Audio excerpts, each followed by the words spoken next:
দর্শক, আমাদের কাছে এই মুহূর্তে একটি ব্রেকিং নিউজ হাতে এসেছে। আপনাদেরকে জানিয়ে রাখি যে সেনাবাহিনীর যে শীর্ষ যে পদগুলো রয়েছে সেই পদগুলোতে এখন বিশেষ চমক রয়েছে এবং বড় ধরনের একটি রদবদল দেখা যাচ্ছে। সেই তালিকাটি এখন আমার কাছে এসেছে।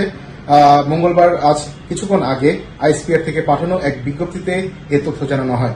আপনাদেরকে এই বিজ্ঞপ্তিটি সম্পর্কে আমি একটু জানাতে চাই। মূলত সবচেয়ে বড় যে চমকটি আমরা জেনেছি যে মেজর জেনারেল জিয়াউল আহসানকে চাকরি থেকে অব্যাহতি দেওয়া হয়েছে এবং লেফটেন্যান্ট জেনারেল মোহাম্মদ সাইফুল আলমের চাকরি পররাষ্ট্র মন্ত্রণালয়ে ন্যস্ত করা হয়েছে।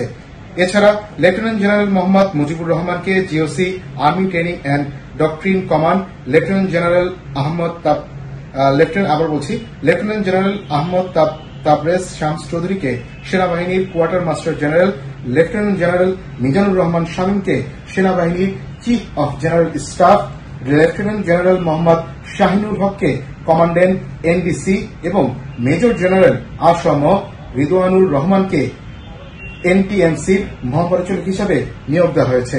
জি, এই ছিল আমার কাছে সেনাবাহিনীর শীর্ষ পদে যে রদবদল, সেই রদবদলের বিজ্ঞপ্তি। সবশেষ খবর।